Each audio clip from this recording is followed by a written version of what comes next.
그러기를 축복합니다. 이 시간 우리 믿음의 고백 드림으로 말씀 앞에 나가도록 하겠습니다. 하나님 나를 사랑하신다. 하나님 내 인생에 크고 비밀한 계획을 가지고 계신다. 하나님 오늘도 나와 동행하셔서 그 계획을 이루어 주신다.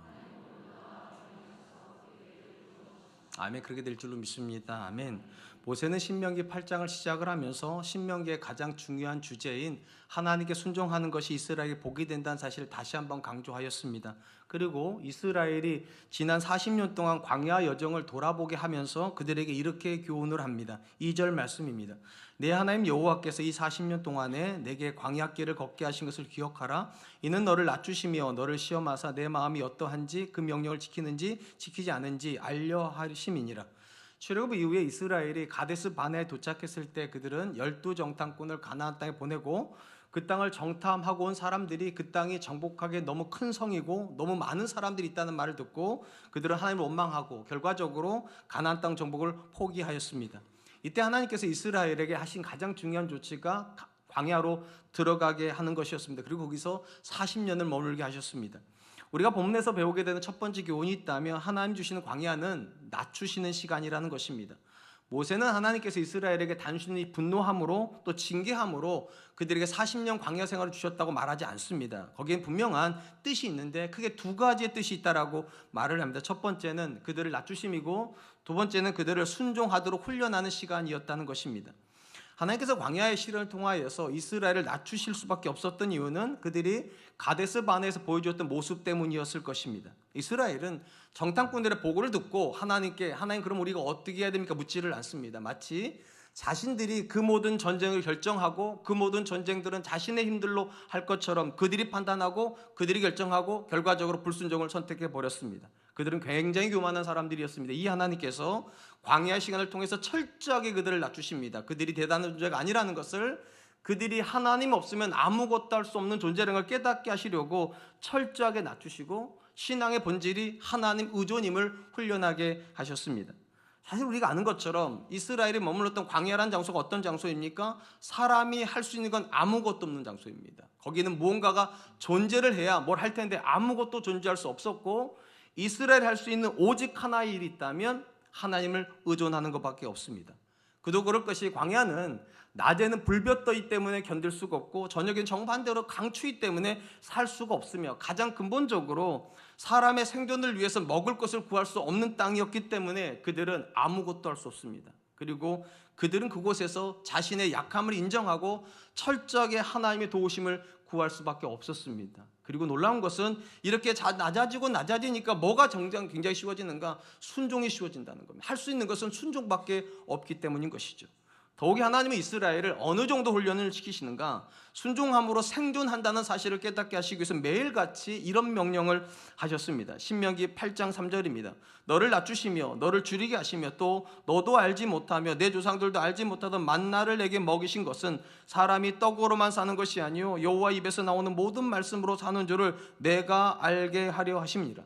사람은 생존을 위해서 음식을 먹어야 되는 존재입니다. 본문에 나오는 떡은 사람이 자기 생존을 위해서 만드는 음식이라고 이해하면 좋을 것 같습니다. 근데 광야는 이 떡을 만들 수 있는 재료를 구할 수 없는 불모의 땅이라는 것이 문제가 있습니다. 근데 참 신기한 것은 사람이 떡을 만들 수 없는 광야에서 이스라엘은 40년을 살았다는 것입니다. 도대체 어떻게 떡이 없는 곳에서 40년을 살 수 있었을까요?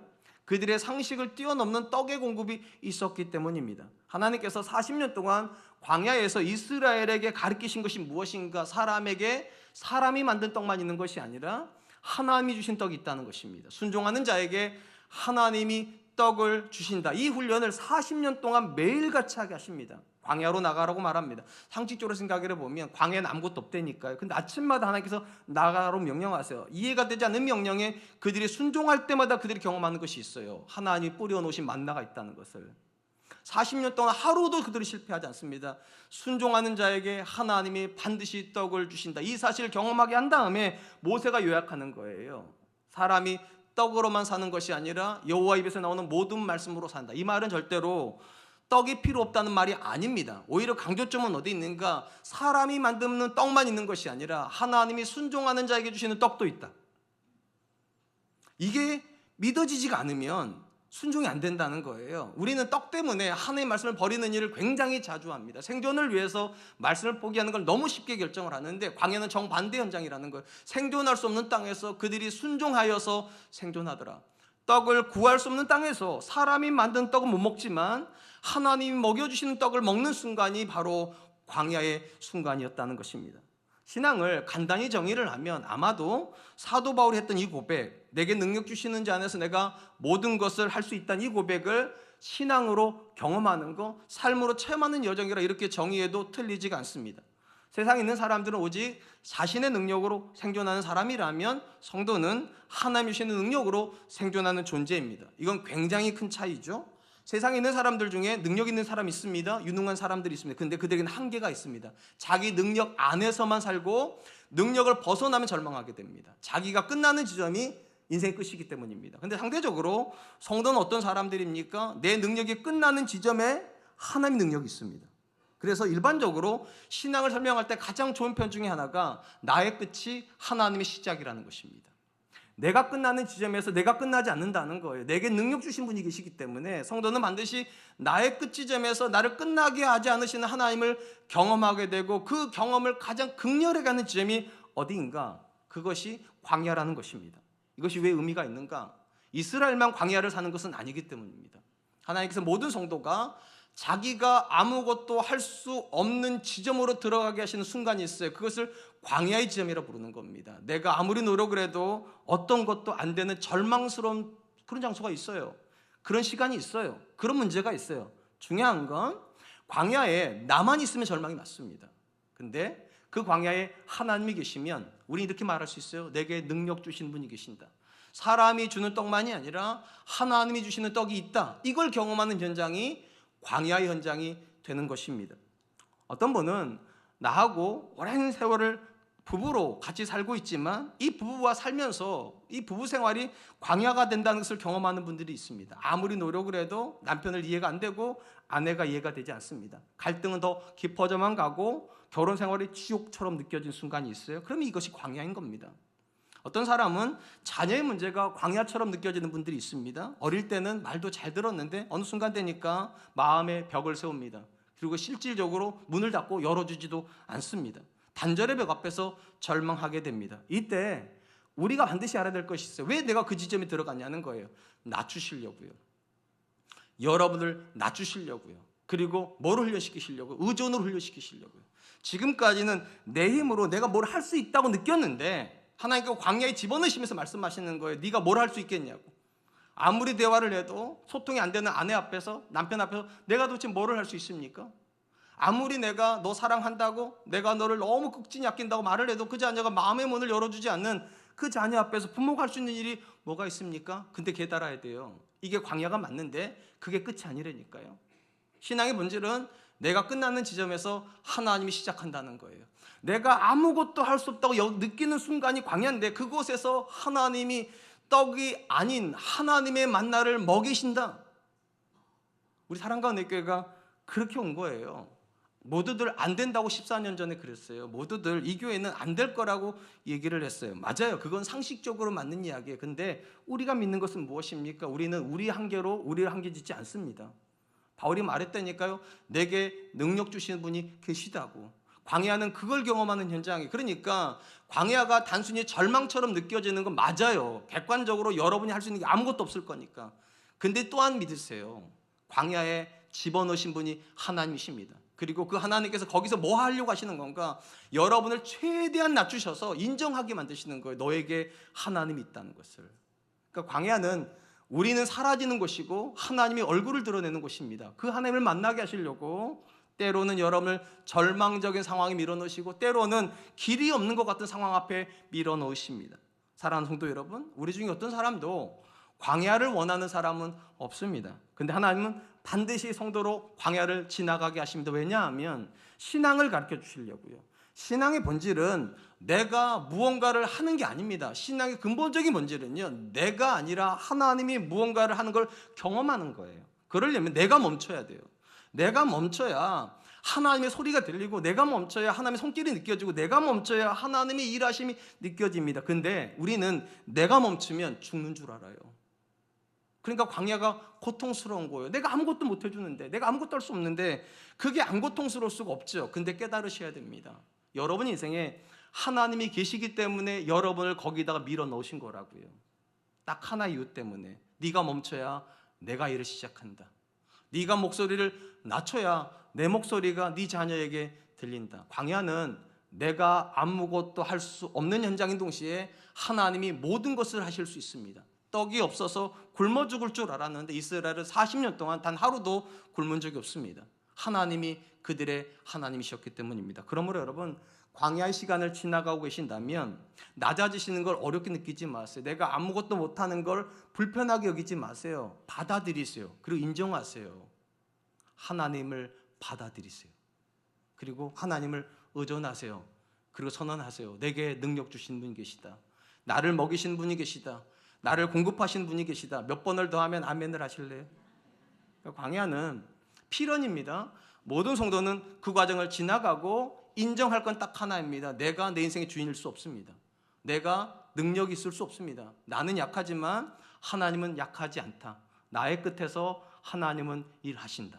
전 저와 여러분 그렇게 믿을 수 있기를 주님의 이름으로 축복합니다.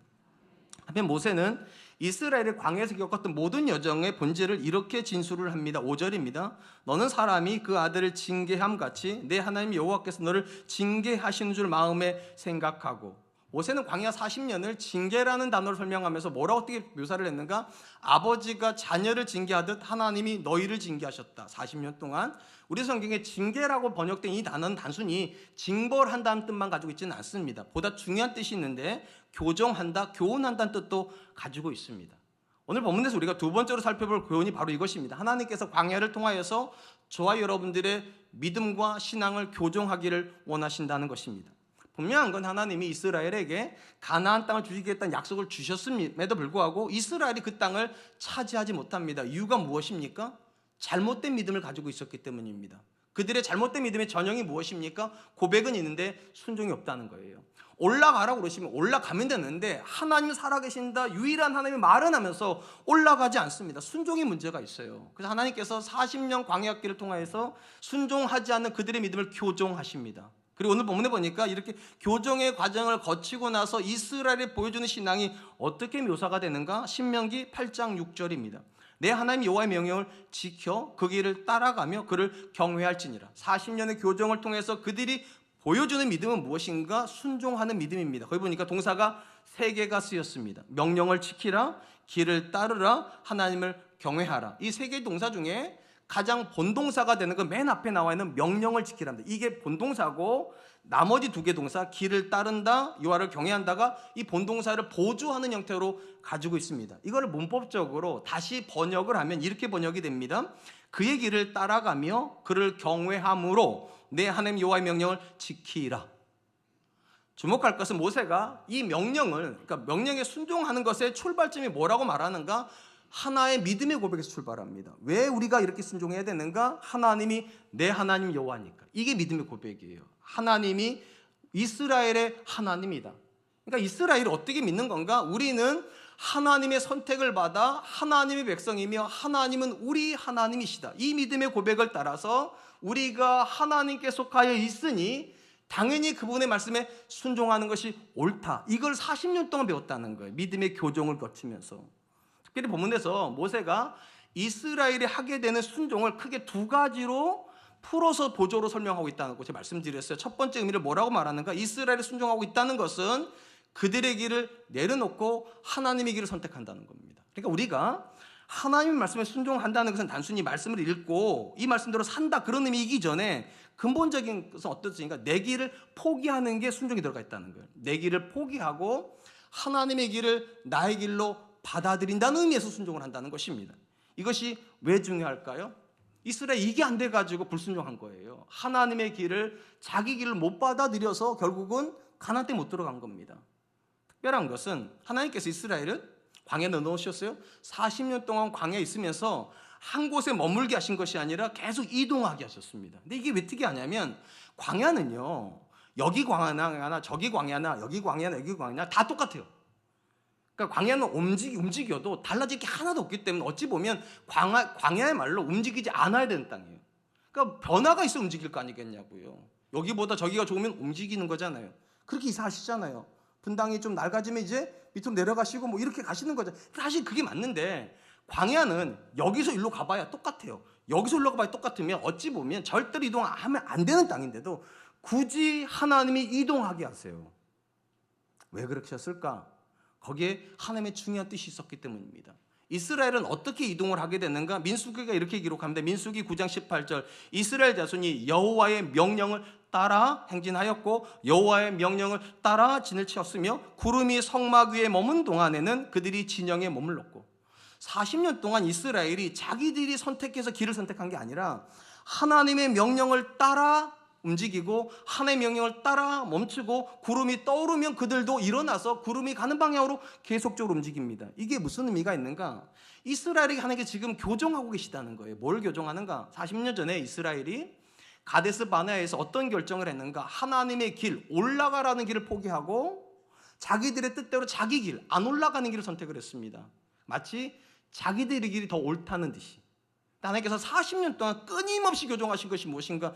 너희가 길을 결정하는 게 아니라 길은 내가 결정하고 너희는 따르는 선택을 하는 거예요. 따르는 선택을 40년 동안 끊임없이 말씀하시는 거예요. 길은 우리가 결정하는 것이 아니라 하나님이 결정하시고 성도는 그 길을 나의 길로 받아들이는 거라고. 한 번도 이스라엘은 자기가 가고 싶은 데로 못 갑니다. 자기가 머물르고 싶은 데 못 머뭅니다. 하나님의 명령을 따라 움직이고 하나님의 명령을 따라 멈추며 하나님의 명령을 따라 일어나야 되고 하나님의 명령을 따라 진행을 해야 됩니다. 40년 동안 계속 훈련한 거예요. 그것이 광야의 시간이었던 거죠. 또한 이스라엘이 하나님의 말씀에 순종한다는 것은 그들이 사람이 아니라 하나님을 두려워한다는 믿음의 고백이라는 것입니다. 여러분 40년 전에 이스라엘이 왜 올라가라고 한 명령에 순종하지 못했을까요? 그들이 두려웠기 때문입니다. 누가? 사람이요. 정탐꾼이 와서 말했잖아요. 그들은 우리가 보기에 사람이고 그들 보기에 우리는 메뚜기일 거라고. 심지어 그 성벽은 우리가 도무지 무너뜨릴 수 없을 만큼 강하게 포진되어 있고 그들의 무기는 우리가 가져본 적도 없는 무기를 가지고 있다고. 그러니까 사람이 두려워서 그들은 올라가지 못합니다. 하나님께서 이것도 교정하기를 원하신 겁니다. 왜냐하면 이스라엘이 어떤 믿음을 가지고 있다고요? 하나님이 우리 하나님이다. 우리가 하나님께 속하 있다면 내가 하나님 거라는 거잖아요. 그러면 나는 누가 결정할 수 있습니까? 나는 누구를 두려워야 됩니까?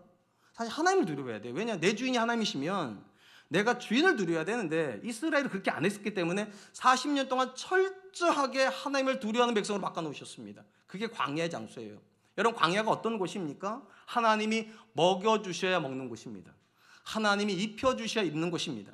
하나님이 신발을 신겨주셔야 신는 겁니다. 그래서 쉽게 말하면 이스라엘에 살고 죽는 걸 누가 결정합니까? 하나님이 결정하는 거예요. 그러면 그 광야에서 이스라엘은 누구를 두려워해야 됩니까? 사람은 없어요. 광야에 사람 없으니까 두려워할 사람은 없는데 근본적으로 이스라엘은 40년 동안 계속 교정당한 거예요. 어떤 게? 우리는 누구를 두려워해야 되는가? 하나님을 두려워한다. 왜냐? 하나님이 생사화복을 결정하시는 분으로 우리 가운데 계시기 때문에. 성도의 삶에 광야가 찾아오는 때가 있습니다. 언제 찾아올까요? 성경적 관점에 놓고 보면 하나님의 생각과 내 생각에 충돌을 해서 내 생각이 하나님의 생각을 이기면 광야가 시작됩니다. 하나님의 생각이 내 생각을 이기면 광야가 시작되지 않아요. 내 생각이 하나님의 생각을 이기면 광야가 시작되고 이 광야를 통해서 하나님이 뭐를 하시는 건가? 내 생각이 틀렸다고 인정하게 하시는 겁니다. 그러니까 광야는 철저하게 내 생각이 교정이 되어서 하나님의 생각을 내 생각으로 받아들이는 것입니다. 우리 중에 이런 생각을 할 수 있죠. 그러면 목사님 어디가 광야입니까? 혹시 돈이 떨어지는 곳이 광야입니까? 혹시 능력이 부족한 데가 광야입니까? 물론 그렇게 판가름할 수도 있어요. 근데 사실은 광야의 본질은 거기 있지 않아요. 앞에 말씀드린 것처럼 광야는 음식이 없는 것도 맞아요. 살기가 어려운 것도 맞아요. 근데 이것은 광야의 현상일 뿐이지 광야의 본질은 아닙니다. 그럼 광야의 본질은 뭐냐? 광야에는 길이 없습니다. 그게 광야의 본질입니다. 광야는 늘 바람이 붑니다. 흙바람이 불어서 있던 길도 다 없어져 버립니다. 이게 왜 중요하냐? 자 보세요. 여러분이 광야에서 돈이 없어요.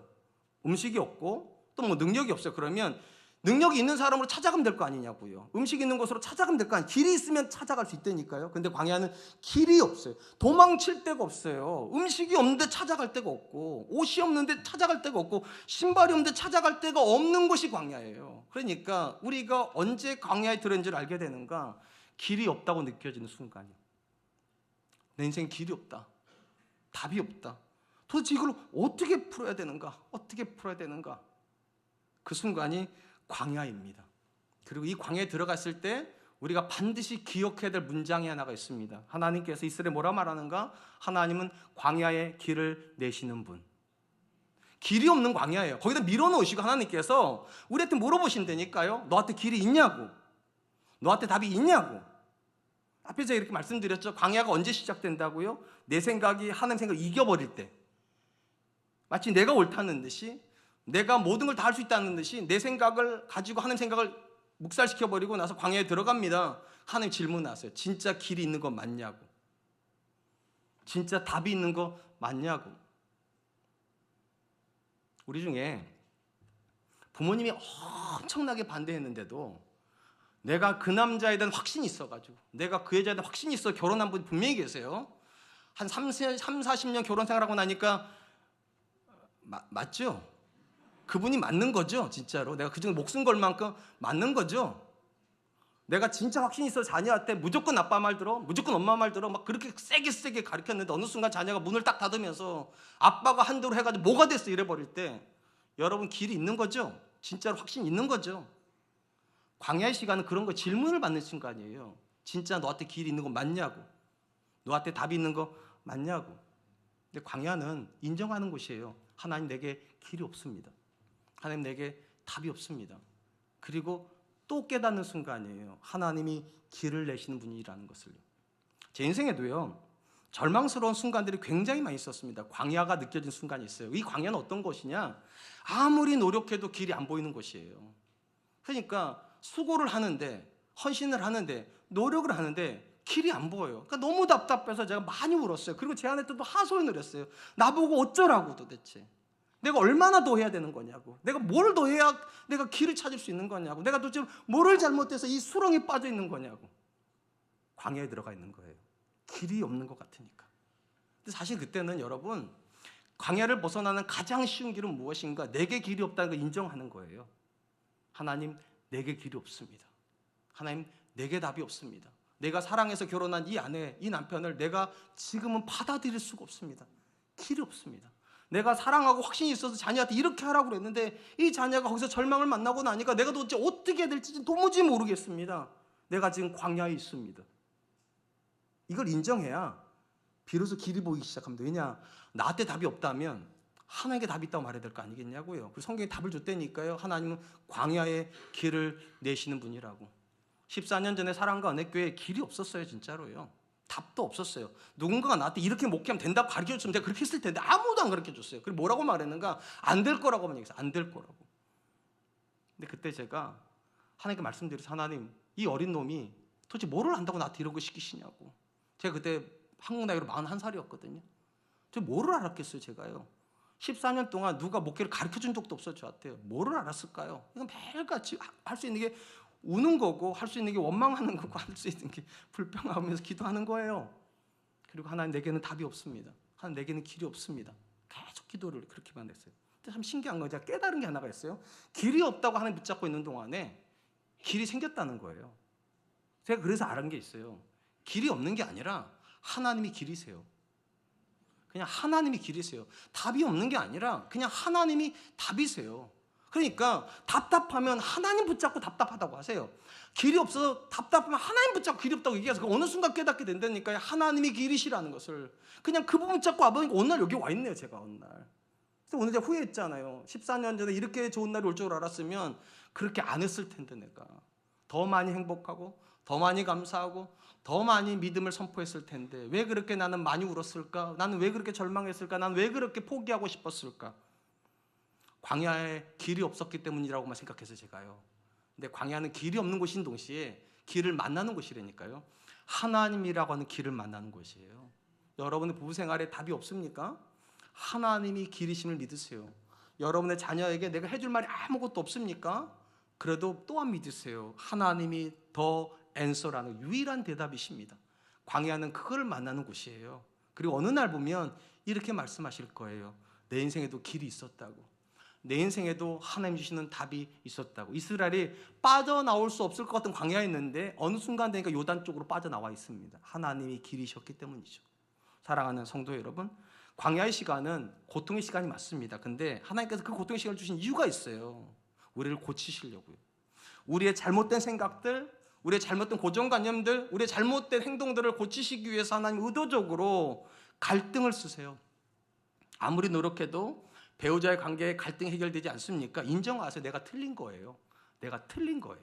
자녀의 관계에서 아무리 노력을 해도 그 자녀가 내 말대로 안 커집니까? 인정하세요. 내가 틀린 거예요. 내가 하고 있는 일 속에서 하면 할수록 자꾸만 수렁투로 빠지는 것 같습니까? 내가 일을 대하는 태도가 틀린 거예요. 광야는 내가 틀렸다고 말하는 장소예요. 내가 틀렸다고. 그러면 누가 오르신 겁니까? 하나님이 옳습니다. 그래서 하나님의 길을 내 길로 받아들이는 순간부터만 길이 열리는 거예요. 사람이 아니라 하나님이 내 인생의 주인이라 내가 하나님만 두려워합니다. 내가 여호와를 경외합니다. 그 순간에만 하나님의 길이 내 앞에 펼쳐지는 거예요. 그러므로 여러분, 혹시 지금 답이 없는 것 같은 인생의 상황 앞에 들어가 있다면 맞습니다. 답이 없는 게 맞습니다. 여러분에겐 답이 없습니다. 여러분에겐 길이 없습니다. 근데 또 인정하세요. 하나님이 광야의 길을 내시는 분이십니다. 그러니까 하나님 붙잡으세요. 하나님과 가까이 가세요. 그리고 어느 순간 하나님이 길이시란 성경의 말씀을 만나게 될 줄로 믿습니다. 자, 하나님은 광야의 시대를 끝내고 이제 요단 동편에서 요단 서편 가나안 땅으로 들어가길 준비하는 이스라엘에게 가나안 땅의 모습을 설명해 주십니다. 7절로 8절입니다. 내 하나님 여호와께서 너를 아름다운 땅에 이르게 하시나니 그곳은 골짜기든지 산지든지 시내와 분천과 샘이 흐르고 밀과 보리의 소산지요 포도와 무화과와 석류와 감람나무와 꿀의 소산지라. 하나님께서 40년 광야를 끝내고 이제 가나안 땅 들어간 이스라엘 향해서 가나안 땅 어떻게 묘사를 하는가? 놀랍게도 광야랑 반대쪽에서 의미로 설명을 하세요. 광야가 죽음의 땅이라면 가나안 땅은 생명의 땅이고, 광야가 비어있는 땅이라면 가나안 땅은 모든 것으로 충만한 땅이라는 그 흔적을 뭐라고 말하는가? 광야에 없었던 샘이 가나안 땅에 넘쳐나고 광야에 없었던 열매가 가나안 땅에는 넘쳐난다, 그렇게 말씀하세요. 그리고 그 땅을 뭐라고 설명하는가? 그 땅은 아름다운 땅이다. 정확한 번역은 그 땅은 좋은 땅이라는 겁니다. 히브리어로 토부가 쓰였습니다. 좋은 땅. 왜냐? 거기는 모든 것이 풍성하니까. 오늘 본문에서 우리가 마지막으로 배우려고 하는 교훈은 광야의 실현은 하나님 주시는 복에 대한 준비 과정이라는 겁니다. 하나님은 복을 주시려고 광야를 주시는 것이지 광야 자체가 목적은 아니다. 그냥 괴롭게 만드시는 것이 아니라 더 좋은 거 주시려고 때로는 우리를 낮추시고 때로는 우리를 연단하시는 거라는 것입니다. 여러분, 왜 하나님께서 이렇게 하시냐? 그냥 주시면 되지. 하나님이 아시는 것이 하나가 있어요. 신앙이 준비되지 않은 상태에서 주시는 복은 복이 되지 않는다는 사실을요. 우리가 이스라엘 역사에서 확인한 것이 무엇인가? 이스라엘은 늘 시험에 듭니다. 이스라엘은 늘 우상 숭배하고 이스라엘은 늘 죄 짓습니다. 참 아이러니한 건 부유한 시절이 되면 교만해져서 죄 짓습니다. 가난한 시절이 되면 하나님을 원망하다가 죄 짓습니다. 자 보세요. 부유하면 부유한 대로 죄 짓고 가난하면 가난한 대로 죄. 이게 무슨 말인가? 신앙은 연단이 되지 않으면 모든 순간이 다 위험하다는 거예요. 부유하면 부유한 대로 죄 짓고 가난하면 가난한 대로 죄 짓고, 하나님 그걸 너무나도 잘하셨기 때문에 오히려 이스라엘을 가장 빈곤한 땅에 훈련을 시키십니다. 아무것도 없는 땅에서 철저하게 훈련을 시키신 다음에 그들을 가장 부유한 땅인 가나안 땅에 집어넣으세요. 그 훈련된 이스라엘이 가나안 땅에 들어가면 어떻게 할 거라고 말씀하시는가? 10절 말씀입니다. 거기 이렇게 돼 있어요. 내가 먹어서 배부르고 내 하나님 여호와께서 옥토를 내게 주셨으므로 말미암아 그를 찬송하리라. 40년 동안 연단을 받았던 너희에게 내가 그 모든 부유를 줄 때 너희는 그 모든 것들이 하나님이 주신 걸 알고 너희가 영광을 받는 것이 아니라 하나님께 영광을 돌리게 된다. 연단된 사람에게는 가난한 시절도 위험한 순간이 아니고 부유한 시절도 위험한 순간이 아니다. 왜냐? 모든 순간이 하나님 주신 순간이라고 인식을 하고 있는 동안에 그들의 신앙 무너지지 않습니다. 그래서 하나님께서 연단하신다는 것이죠. 전도서에 보면 솔로몬이 그런 말을 하죠. 모든 인생에 공통적으로 주어지는 것이 있다. 어떤 사람도 영원히 형통하고 어떤 사람도 영원히 공고하지 않다. 모든 사람은 형통과 공고에서 계속적으로 반복적으로 돈다. 형통한 날도 있고 공고한 날도 있고 형통한 날도 이렇게 왔다 갔다 계속하게 만든다는. 근데 우리는 어떻게 생각을 하는가? 공고한 시절은 하나님께 내게 고난을 주시니까 원망하니라고 믿음 생활하기가 어렵고, 상대적으로 형통한 시절은 하나님께 내게 복을 주셨으니까 믿음 생활하기가 쉽다, 이렇게 생각하는 경향이 있다는 거예요. 근데 오늘 본문은 정반대의 관점을 우리에게 말을 합니다. 훈련되지 않은 신앙에게 오히려 진짜 위험한 순간은 고난의 순간이 아니라 부유한 순간이라고. 훈련되지 않은 사람에게 진짜 위험한 순간은 고난이 아니라 형통이라고. 이는 구약의 역사가 그대로 증명한다고 제가 말씀드렸잖아요. 구약 이스라엘은 늘 타락했어요. 그런데 극심하게 타락한 때가 있어요. 늘 타락했는데 더 많이 타락할 때가 있다는 거예요. 언제 더 많이 타락했는가? 놀랍게도 부유해질 때요. 부유해질 때 그들은 더 많이 우상숭배했습니다. 그리고 우리 중에도 그냥 어렵지 않게, 여러분 언제 기도를 가장 안 하세요? 언제 기도를 가장 안 하세요? 돈이 잘 들어올 때, 애가 대학교를 재수도 안 하고 그냥 한 번에 들어가지고 하는 일마다 너무 잘 되면 기도가 안 되시죠? 또 저만 그래요? 이상하게도, 일이 너무 잘 되면 기도가 너무 잘 돼야 되잖아요. 근데 이상하게도요, 우리는 너무 본능적으로 일이 잘 되면 기도를 안 돼요. 그래서 잘 돼서 타락하는 거예요. 성공해서 망하는 거고, 형통해서 좌절하는 거고. 그러니까 이거 하나님 너무 잘하세요. 하나님이 이스라엘 역사가 그걸 증명하고, 지금 우리가 살고 있는 이 시대가 똑같은 걸 말해주는 거예요. 우리는 잘 돼서 망하는 시대를 살고 있지, 가난해서 망하는 시절이 없어요. 우리가 지금요. 이게 왜 그런가? 잘 들어보세요. 공고한 시절은요, 육체적으로는 피곤해요. 공고하니까. 근데 우리가 아는 것이 하나가 있어요. 이것이 지금 벗어나야 될 상황이라는 것을. 그럼 누구에게 간절해지는가? 하나님께 간절해집니다. 그러니까 공고한 시절은 몸은 피곤할지 모르겠지만 우리 영혼은 하나님께 가까워져요.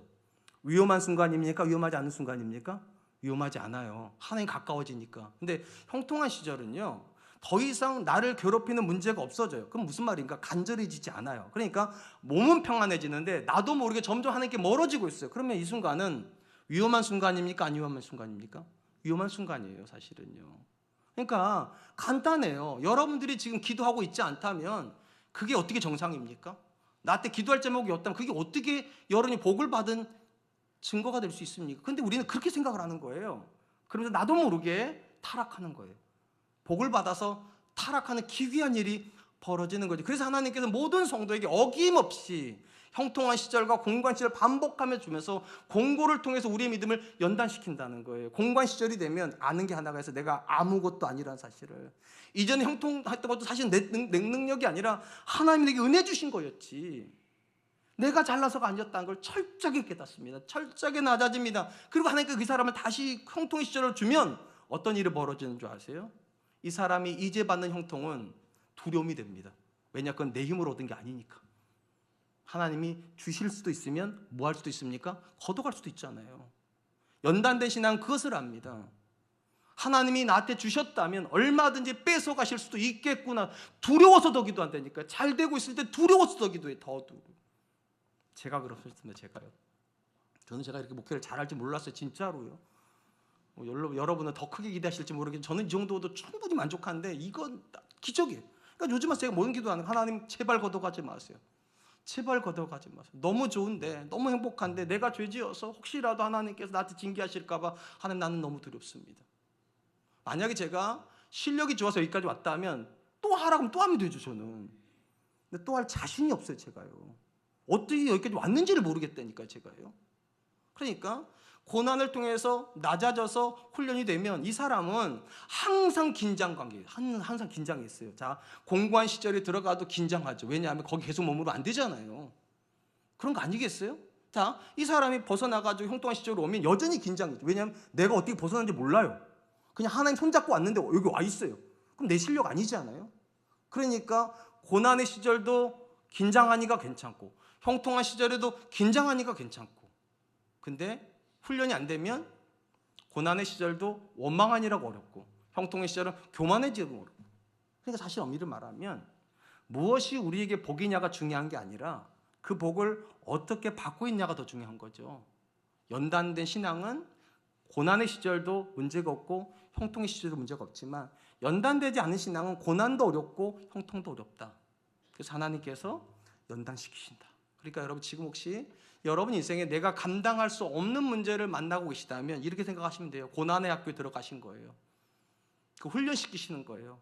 내가 아니라 하나님이 정답이라는 것을, 내게 길이 없고 하나님께 길이 있다는 걸 깨닫게 하시고, 그리고 나서 복을 주실 거예요. 분명히. 그리고 나서 하나님께서 여러분 기대하시는 건 긴장하는 거예요. 복을 받아도 여전히 긴장하는 거, 그리고 하나님을 붙잡고 계속 걸어가는 거. 사랑하는 성도 여러분, 하나님께서 아브라함을 믿음의 조사 부르셨잖아요. 그리고 최종적으로 아브라함 믿음을 인정하실 때 뭐라고 말씀하셨는가? 내가 이제야 너가 나를 경외한 줄 알겠다. 쉽게 말하면 하나님께서 한 사람의 믿음을 측량하실 때 가장 중요하게 다루시는 카테고리가 뭐냐? 두려움의 영역이라는 겁니다. 하나님을 얼마나 두려워하느냐가 얼마나 하나님을 믿고 있느냐예요. 언제도 말씀드렸듯이 아브라함은 두 가지 두려움 앞에 서 있습니다. 이삭이 없는 삶과 하나님이 없는 삶. 그 중에서 아브라함은 뭐가 더 두려웠는가? 이삭은 없어도 살 수 있지만 하나님 없으면 못 산다. 이 두려움이 아브라함을 붙잡았어요. 그래서 아브라함은 하나님의 말씀을 순종 못하지 않습니다. 불순종을 결정할 수가 없어요. 이게 더 두려우니까. 신앙도 똑같습니다. 신앙의 문제는 뭘로 인식할 것인가? 하나님이 없이 내가 존재할 수 없다를 깨달아야 돼. 이게 광야 시간이에요. 이게 깨달아지면 가난하다고 절망하지 않습니다. 왜냐? 채우신 하나님 계시니까. 부유하다고 교만해지지 않습니다. 이건 하나님 주신 거니까. 그러니까 본질적으로 물어봐야 돼요. 여러분들은 하나님이 두렵습니까? 여러분들은 하나님에 대한 긴장감이 늘 있습니까? 지금의 내 삶에서 하나님이 빠지면 내가 존재할 수 없다는 거 인정합니까? 그게 광야에서 깨닫는 교훈이에요. 그게. 그리고 그 교훈이 가지고 가나안 땅에 들어가면 아무 문제가 없다. 그러므로 지금 우리의 성도님들 안에 이 간절함이 있기를, 이 절박함이 있기를, 이 두려움이 있기를 주님의 이름으로 축복합니다. 이제 말씀을 맺겠습니다. 오늘 우리는 하나님께서 이스라엘에게 주신 광야의 여정을 통한 세 가지 교훈을 살펴보았습니다. 첫 번째, 광야의 시간은 낮추시는 시간입니다. 그냥 낮추시는 것이 아니라 의존하도록. 내가 아무것도 할 수 없다는 걸 느껴야 하나님 붙잡을 거니까. 그게 광야의 첫 번째 교훈이고, 두 번째 교훈은 광야는 교정하는 겁니다. 내게 답이 없다는 걸 인정하고, 내게 길이 없다는 걸 인정하고, 하나님의 길을 내 길로, 하나님의 생각을 내 생각으로 받아들이는 과정이 광야의 여정입니다. 마지막 세 번째, 광야는 우리를 연단하여서 뭐하게 만들면 복을 준비하는 것. 복을요. 어떤 복이요? 하나님이 주시는 복이요. 그럼 이 사람은 복을 받아도 여전히 두렵습니다. 가난해도 여전히 두렵습니다. 그리고 두려움이 있는 동안에 신앙은 안전합니다. 전 저와 여러분들 그럴 수 있기를 주님의 이름으로 축복합니다.